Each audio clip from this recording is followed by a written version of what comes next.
loob sa mga taong nagkamit ng 5 FAMAS Awards sa isang kategorya. Sa mga tuwid, hindi na maaaring manominate at manalo ang sino mang nagawaran na ng Hall of Fame Award. Ngunit, maaaring pa rin silang magkamit ng FAMAS Circle of Excellence Award. The FAMAS Circle of Excellence Award is the highest award the FAMAS can bestow to an individual that has given the Hall of Fame inductee into giving the performances that are truly worthy of a FAMAS award.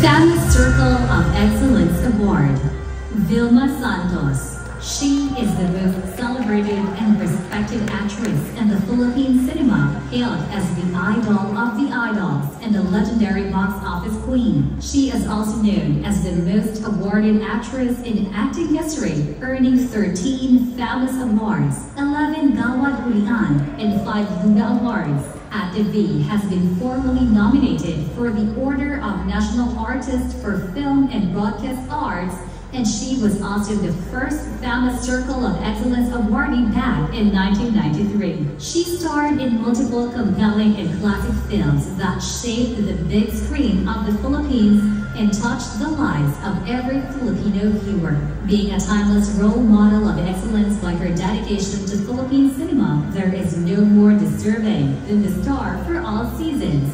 FAMAS Circle of Excellence awardee, Ms. Vilma Santos Recto. Magandang gabi po sa inyong lahat. Sa buong po ng FAMAS, maraming salamat po. Sa loob po ng 73 taon, ito pa rin po ako. Kasama niyo pa rin po. Kung di po ako nagkakamali, ito na yata ang aking ika-14th or 15th recognition coming from the FAMAS.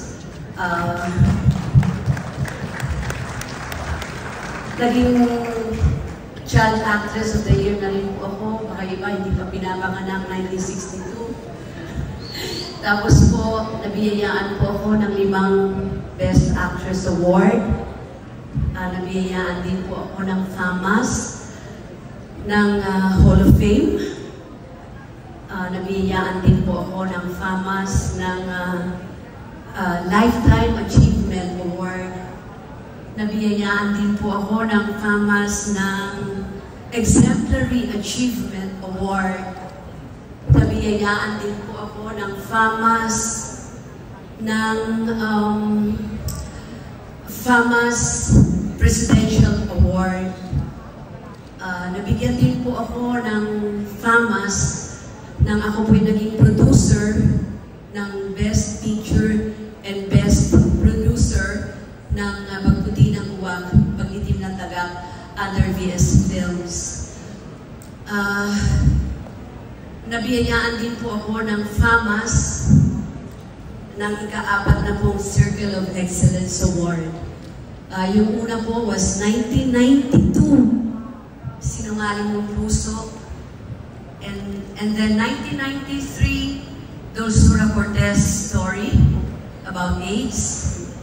2024, last year when I met you in Tokyo. At ngayon po 2025, Uninvited.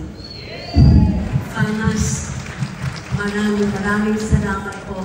May I take this opportunity to of course thank my family ng Uninvited.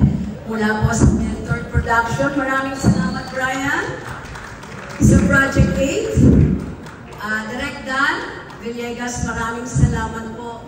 At maraming salamat din sa hiniling ko sa iyo na sumugal ka kay Eva Candelaria.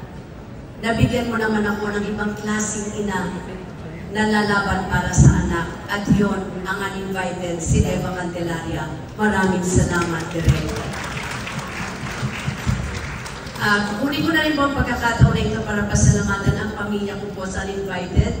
Of course, kasama ko po si Aga Mulak. Aga, maraming salamat. Maligaya ako na kasama ka ulit. And of course, Miss Nadine Lustre, karangalan ko makasama ka sa Lola, at si Mylene Dizon, Tirso Cruz III, at yung aking po mga barako na nakasama ko sa uninvited, sa inyo po lahat, maraming salamat. Konti na lang, pwede nyo ba? Alam po din natin na ang ating pong industriya ngayon ay dumadaan ng pagsubok. Pero naliligayahan naman po ako dahil hindi po tumitigil ang ating pong mga kasamahan sa industriya at mga organisasyon para ipakita pa rin po nila at iparamdam ang full support sa movie industry at panatiliin itong matatag pa rin at buhay. Kamukha po ng Moma Fund, ni Tita Boots, ng Film Academy of the Philippines, ang ating pong FAP, ni Sir Villaluna, ang ating pong aktor, nakasama po ako, ni Tito Dantes, para po ipakita at suportahan ang aming pong pamilya sa industriya ng pelikula.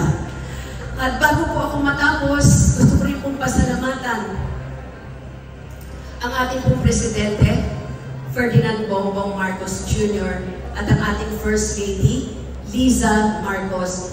Kasi sila po ngayon ay tumutulong sa ating industriya para na sa ganoon maging competitive tayo at mailabas natin at matulungan mas maging matatag pa ang pelikulang Pilipino. Maraming salamat po. At bilang panghuli, ngayon po ay sanawi akong public servant. Ako po ngayon ay nasa gobyerno muli. And if there's anything I can do to be of help when it comes to our industry, kasama niyo po ako 100%. Lastly, I'd like to share this award, of course, to my family, my siblings, and of course to my immediate family, to my husband, Secretary Ralph Recto. Papa, I love you. To my son, Lucky, I love you, Lucky. Jessie, and my apo, Baby Pina. And of course, to my youngest son, I love you, Ryan, Congressman Ryan Christian Recto.